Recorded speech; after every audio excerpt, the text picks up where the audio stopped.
Capítulo 3. El sábado 8 de agosto, octavo día del octavo mes del octavo año del nuevo siglo, hizo un día inmejorable. El cielo era una gran bóveda azul sin una sola nube. La brisa, del noroeste, era un poco más suave de lo que Wilbur habría querido, pero estaba decidido a volar. La noticia de los preparativos en el hipódromo había corrido como la pólvora, y tal como se presentaba el día, parecía seguro que el espectáculo iba a empezar. El público era sobre todo gente de Le Mans, y aunque no era multitudinario, creaba el ambiente alegre que correspondía a la ocasión. Las pequeñas gradas de madera empezaban a llenarse, todo era como en las carreras de caballos, los caballeros con sombreros de paja y panamás, las damas con largas faldas veraniegas y enormes pamelas con velo para protegerse del sol.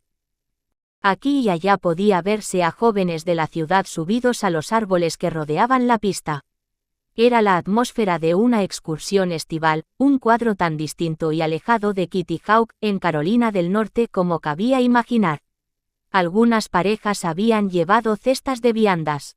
Todo el mundo charlaba alegremente esperando a que sucediera algo, las horas pasaban. Personalidades llegadas de fuera se entremezclaban con el gentío. Había dos oficiales rusos de uniforme y Ernest Artdeacon, del Aeroclub de Francia, conocido por su incredulidad respecto a los Wright, y también el aclamado aviador francés Louis Blériot, quien suscitaba el mayor el interés. No se sabe qué pensaba Blériot esperando allí sentado, pero Artdeacon no dejaba de airear lo convencido que estaba de que Wilbur Wright se estrellaría, y parecía contento al explicar a sus vecinos de grada que todo estaba mal en el avión Wright. El abierto menosprecio de Artdeacon por los hermanos Wright había quedado muy claro en una cena del Aeroclub en París en octubre de 1907, cuando declaró: "Los famosos hermanos Wright todavía hoy pueden decir cuanto deseen. Si es verdad que fueron los primeros en volar, y cada vez lo dudo más, no pasarán a la historia con esa gloria. Lo único que deberían haber hecho es desechar sus incomprensibles pretensiones de misterio y, como Santos, Dumont y Farman, realizar sus ensayos a plena luz del día y ante jueces oficiales, rodeados de miles de espectadores". Allí presentes también, y en nutrido número tal como se esperaba, estaban los representantes de la prensa, reporteros y corresponsales de París, Londres y Nueva York, todos esperaban la que bien podría ser una de las mayores noticias de la época.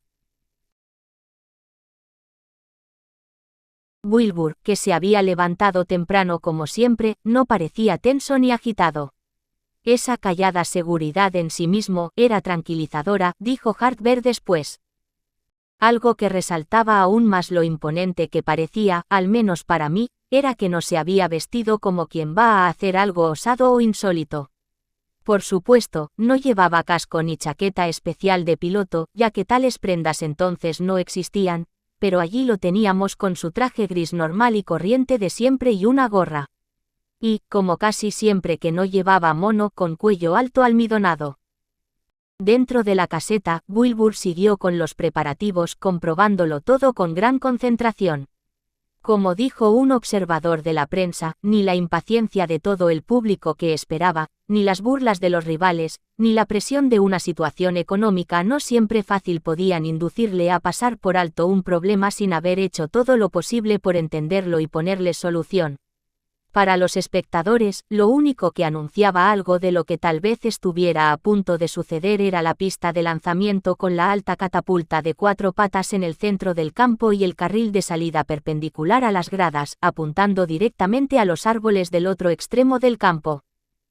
Cerca de mediodía, Harbert salió al campo para anunciar con un megáfono que no se permitía hacer fotos.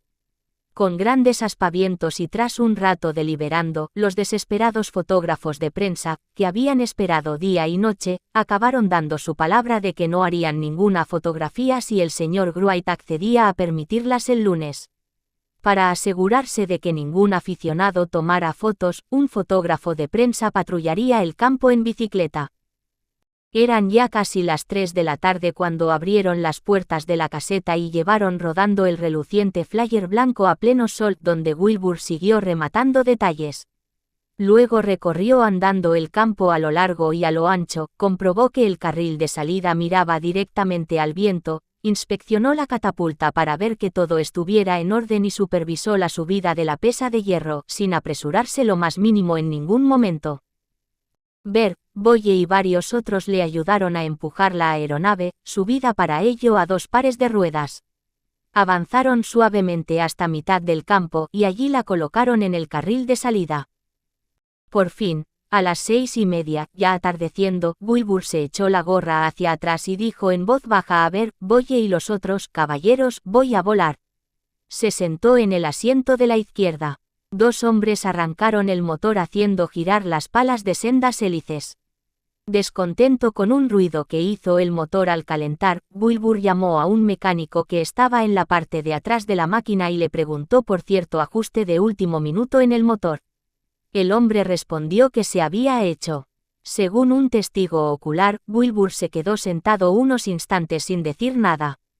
Luego bajó despacio de su asiento de piloto y rodeó la máquina solo para ver con sus propios ojos que de verdad, sin la menor sombra de duda, se había hecho aquel ajuste y se había hecho bien. Wilbur volvió a su asiento, soltó el resorte, la pesa cayó y la máquina recorrió el carril, elevándose por fin en el aire.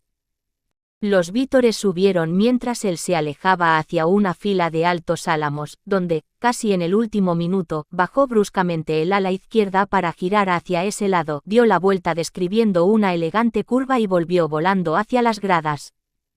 Los que tenían prismáticos habían visto cómo inclinó las alas para girar y dar la vuelta con la naturalidad de quien monta en bicicleta. Muy cerca del punto de salida, hizo otro giro perfecto para describir otra circunferencia completa, todo a una altura de 10 a 12 metros, antes de aterrizar suavemente a 15 metros de donde había despegado.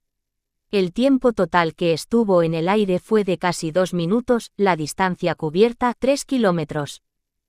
Maravillada, la multitud jaleaba y gritaba, sin poder creer lo que había visto. Al decir del Paris Herald, lo increíble no fue tanto la longitud como la índole del vuelo. Hubo gritos de «C'est l'homme qui a conquis l'air», es el hombre que ha conquistado el aire, y el n'est pas bluffeur, no es un embustero. Uno de los pilotos franceses allí presentes, Paul Cens, que llevaba esperando desde la mañana, dijo a un reportero: «Habría esperado 10 veces más por haber visto lo que he visto hoy». «Estamos en la infancia comparados con los Wright», comentó otro piloto, René Gasnier, y Louis Blériot afirmó rotundamente: «Considero que para nosotros en Francia, y en todas partes, se ha iniciado una nueva era en el vuelo con motor». Recuperando el aliento, Blériot aseguró que aún no tenía la calma necesaria para expresar todo lo que sentía, y solo pudo exclamar: «C'est merveilleux». Los espectadores saltaron al campo ondeando sombreros y brazos, todos querían estrechar la mano al héroe. Bert, sabiendo que a Wilbur le gustaban esas cosas, hizo todo lo posible por impedir que los hombres besaran a Wilbur en ambas mejillas. El entusiasmo, informó Le Figaro, era indescriptible. Hasta Wilbur perdió su habitual flema, abrumado por el éxito y el desenfrenado júbilo de sus amigos Bert y Leon Boye. Entonces, con mucha serenidad y el rostro iluminado por una sonrisa, metió las manos en los bolsillos y se fue silbando. Aquella noche, mientras la ciudad normalmente tranquila de Le Mans estaba de fiesta, el héroe se retiró pronto a su caseta. Aquel sábado de verano en Le Mans, Francia, cuando el nuevo siglo XX todavía no había cumplido ni 8 años, un pionero estadounidense por fin había presentado al mundo el milagro que su hermano y él habían creado solos, y, en menos de 2 minutos, había demostrado a los presentes y de una forma inédita hasta entonces en ningún lugar de la Tierra que era el inicio de una nueva era. En menos de 24 horas, la noticia saltó a los titulares en todas partes. Wilbur vuela, Le Matin, el señor Wilbur Wright hace su primer vuelo. Expertos franceses impresionados por la suavidad del vuelo. Paris Herald, prodigiosa actuación. Escepticismo europeo disipado. London Daily Mail, triunfo de la aviación. Hecho de París. Wright muestra su supremacía en el aire. Chicago Tribune, el aeroplano Wright asciende como un pájaro. Dayton Journal. No solo fue un éxito, dijo Le Figaro, sino el triunfo, la victoria decisiva de la aviación, y la noticia revolucionará los círculos científicos de todo el mundo. El misterio que parecía inextricable e inexplicable ya se ha despejado, declaró Le Matin.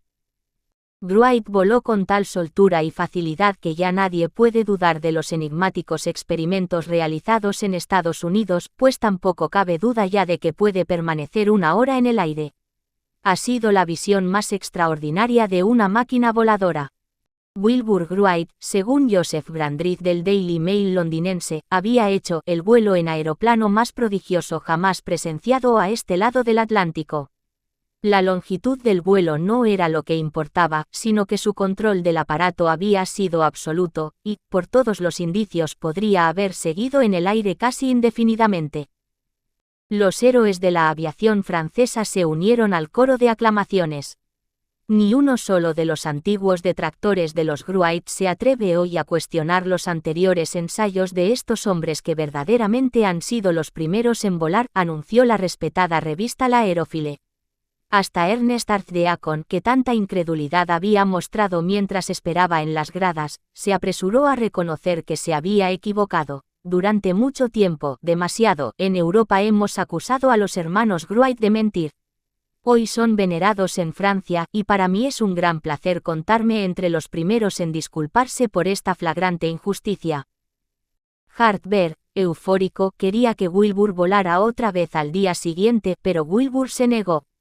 La prensa francesa lo explicó: hoy es domingo y al señor Wright, como buen estadounidense, ni se le ocurriría quebrantar el descanso de este día.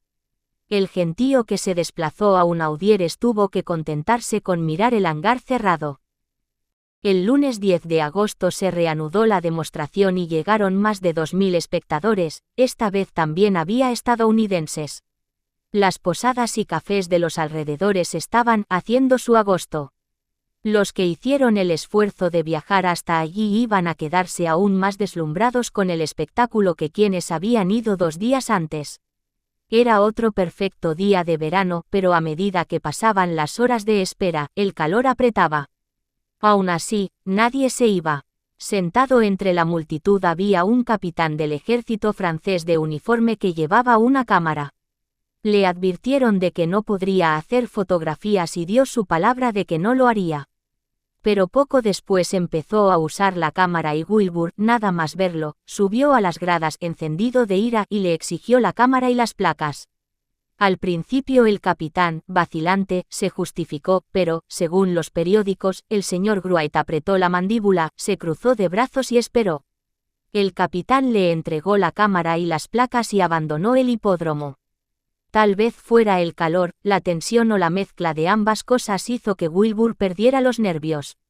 Después dijo muy disgustado que no tenía costumbre de armar jaleo, pero que ver cómo aquel hombre rompía su palabra deliberadamente había sido demasiado para él. La actuación de Wilbur aquella tarde fue inigualable. En uno de los vuelos se acercó demasiado a unos árboles y tuvo que girar bruscamente. El corresponsal del Daily Mail escribió: en un vuelo que duró 32 segundos, hizo un círculo completo de un radio de unos 30 metros y descendió con la facilidad de un pájaro en mitad del campo. Fue la maniobra de giro más espléndida jamás realizada por un aviador. Aquella tarde, en plena puesta de sol, Wilbur voló de nuevo, esta vez describiendo 2 gigantescos ochos frente a las gradas y aterrizando exactamente en el punto de salida. Una aeronave que dibujara un 8 en el aire era algo que nunca se había visto antes en Europa. Blériot había quedado tan admirado con lo que vio el sábado que el lunes volvió. Esta vez también estaba allí el pionero aviador francés Léon de Lagrange, que, al oír las noticias de la actuación de Wilbur el sábado, interrumpió sus propias demostraciones en Italia para volver a toda prisa a su país. El 8 de Wilbur impresionó tanto a ambos como al resto del público. «Vaya paliza nos ha dado. Simplemente no existimos», exclamó de Lagrange. Como dijo León Boye, arrebatado, «ya lo han visto todos con sus propios ojos». El creciente entusiasmo popular por las noticias de Le Mans trajo consigo una cada vez más curiosidad por el protagonista de las noticias. La máquina Wright había demostrado ser real, pero ¿y el estadounidense que la pilotaba, cómo era? Los corresponsales y otros de los presentes hicieron todo cuanto pudieron por dar alguna clave, ya que no respuestas. En una memorable semblanza escrita para el Daily Mail, Joseph Brandreth, que no parecía muy seguro de que Wilbur le cayera bien por una carta a Catharine, sabemos que tampoco a Wilbur le gustaba el periodista, señaló que Wilbur le recordaba a un pájaro extraño. Sobre todo la cabeza sugería la de un ave, y las facciones, dominadas por su nariz larga y prominente, que aumentaba su parecido a un ave, eran largas y huesudas. Brandreth escribió que ya en su primer encuentro Wilbur Wright le había parecido un fanático. Un cronista de Le Figaro, Franz Reichel, fascinado por las motas doradas en los ojos de Wilbur, llegó casi a idéntica conclusión. Las motas doradas, escribió Reichel, encienden la llama apasionada del entusiasta que Wilbur Wright lleva dentro. Él y su hermano hicieron de la conquista del cielo el centro de su vida. Necesitaban esa ambición y una fe honda, casi religiosa, para aceptar con tanta deliberación su exilio al país de las dunas, lejos de todos. Wilbur es flemático, pero solo en apariencia, lo mueve una voluntad de hierro que impulsa su trabajo. Sin ánimo de menospreciar la valía de los aviadores franceses, Reichel escribió que mientras que Wilbur Wright volaba, ellos solo estaban empezando a revolotear. Léon de Lagrange había sido escultor y pintor antes de convertirse en aviador, y no podía evitar preguntarse qué había detrás de aquel rostro impávido como una máscara. Al francés le era difícil comprender o simpatizar con alguien tan desprovisto aparentemente de las emociones y los deseos humanos más elementales. Aunque este hombre a veces se diñe sonreír, puede decirse con certeza que nunca ha conocido el dulzor de las lágrimas. Tiene corazón. Ha sufrido. Un enigma, un misterio. Dicho esto, de Lagrange declaró abiertamente en su artículo para l'Illustration que Wilbur Wright es el mejor ejemplo de fortaleza de carácter que he visto nunca. A pesar de los comentarios sarcásticos y las burlas, a pesar de las trampas tendidas desde todos los frentes durante todos estos años, jamás flaqueó. Seguro de sí mismo, de su genio, guardó su secreto. Hoy quiso pasar a la acción para demostrar al mundo que no mentía.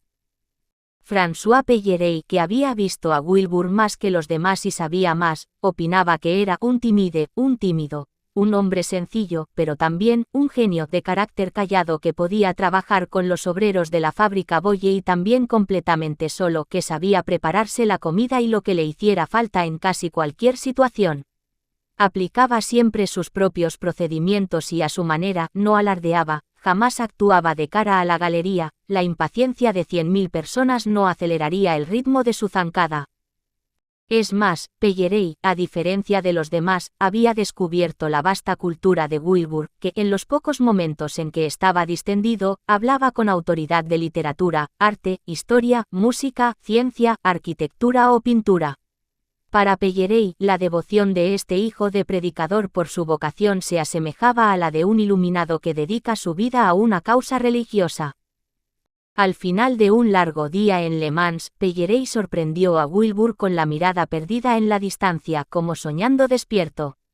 Le recordó, escribió Pellerey, a un monje en un monasterio perdido en la cumbre de una montaña inaccesible de Asia Menor. ¿Qué pensaba esta noche mientras el sol moría en el cielo color albaricoque? El jueves 13 de agosto Wilbur voló de nuevo y esta vez dio varias vueltas al campo. Fue el vuelo más largo hasta el momento en Le Mans y ante el mayor número de espectadores que jaleaban cada vuelta. Tan altos eran los vítores que se elevó casi 30 metros en parte para no distraerse demasiado con el ruido. Aún estaba aprendiendo a manejar bien los mandos y al salir de un giro vio que volaba demasiado bajo. Para compensar hizo una burrada que más tarde explicó a Orville, empujó la palanca izquierda en lugar de tirar de ella y el ala izquierda tocó el suelo. Fue, así lo reconoció, un buen porrazo pero salió ileso. La admiración del gentío no disminuyó en absoluto. Los que más sabían del arte de volar quedaron más admirados que nunca. Un diseñador de aeronaves francés dijo a un reportero del New York Herald, el señor Wright es tan soberbio en sus accidentes como en sus vuelos. Wilbur apenas daba crédito como había cambiado casi todo el mundo, la prensa, el público, los aviadores y fabricantes de aeronaves franceses. Todas las dudas sobre quién ha creado la primera máquina voladora se han desvanecido, escribió a Catherine. No obstante, el furor popular podía llegar a ser irritante. No puedo ni bañarme sin tener a 200 personas espiándome. Por suerte, todas parecen llenas de cordialidad. Una nueva canción, y el vuela, era un éxito popular.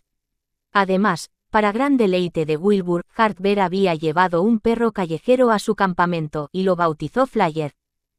La emoción en Dayton se expresó en un sincero tributo de su ciudad natal que publicó el Dayton Herald. Todos se enorgullecían de los hermanos, decía el periódico, y no porque fuera la fiebre del momento, sino por su coraje, su perseverancia, su lealtad a sus convicciones, su infatigable diligencia, su ilusión y, por encima de todo, su imperiosa vocación de éxito, genuinamente estadounidense. En una carta, Catherine dijo a Wilbur que toda la familia estaba emocionada con las noticias de Le Mans, pero que, aunque estaban muy felices y orgullosos, sentían gran inquietud por el joven Milton, el hijo de 15 años de Lorin. La fiebre tifoidea amenazaba su vida. ¿Cuántas veces, hemos deseado que estuvieras aquí, Yulu Monce, desde que Milton enfermó?, escribió. Por supuesto, tu vuelo nos llena de alegría, pero ahora no podemos disfrutar de la mitad de nada. Si no fuéramos tan pobres, te enviaríamos un telegrama para felicitarte. Una semana después pudo contarle que Milton afortunadamente estaba fuera de peligro y que los diarios de Dayton seguían como locos con las noticias de Le Mans. Incluso habían propuesto un gran recibimiento. Las demostraciones estaban de momento en un punto muerto hasta que el aparato se reparara, y Wilbur tenía más tiempo para fijarse en los que le rodeaban y disfrutar de las atenciones que le prodigaban. Un fabricante local de conservas le regaló todo tipo de sardinas, anchoas, espárragos, etcétera, de la mejor calidad que hayas visto nunca, contó a su padre. La gente de Le Mans es muy amable y están orgullosos por la fama que las demostraciones, está trayendo a su ciudad. Recibo incontables ramos de flores, cestas de fruta, etc. Los mecánicos de la fábrica de Boye han hecho una colecta para mostrarme su aprecio con un regalo. Dicen que yo también soy un obrero. Wilbur aceptó la oferta del ejército francés de un campo más grande donde hacer sus demostraciones, y el Flyer, ya totalmente arreglado, se trasladó a 11 kilómetros al este, a Camp Dauburs. El nuevo terreno es mucho más amplio y seguro que el otro, informó a su familia. Puedo volar 6 kilómetros en línea recta y lo más peligroso que hay son unos simples arbustos. El 21 de agosto los vuelos se reanudaron en Camp Dauburs y las multitudes que llegaban en trenes especialmente habilitados para ello eran mayores cada día, su entusiasmo casi incomprensible. Aunque Camp Dauburs estaba perdido entre bosques como decía la prensa, y más a desmano de la ciudad que el hipódromo de Unaudieres, ahora acudían más espectadores que nunca. Vienen en tropel desde muy lejos con una curiosidad imperiosa, informó Le Figaro, solo para ver cómo Wilbur, por una u otra razón, no iba a volar ese día. No importa, era la respuesta, volveremos. Casi parecía que cuanto menos volaba, más aumentaba la curiosidad de la multitud. El público tiene una paciencia infinita y admirable. Espera horas enteras para no ver nada, salvo la famosa torre de lanzamiento. Cuando se hace tarde y ven que Wright ya no va a volar, toda la gente se reúne al pie de la torre, la mide con la mirada, la toca, porque sabe lo que tendrá que hacer mañana, volver. Su hermano estaba muy presente en el pensamiento de Wilbur, pues en esas fechas Orville ya estaba en Washington atendiendo a los preparativos de los vuelos que iba a hacer en Fort Meade, Virginia.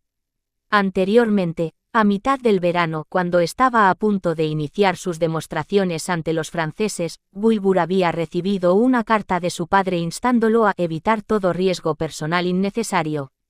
Ahora fue él quien envió una advertencia muy similar a Orville. Era su hermano mayor, pero también alguien que ya había sufrido varios sustos volando ante un público masivo y una prensa siempre ansiosa, siempre exigente.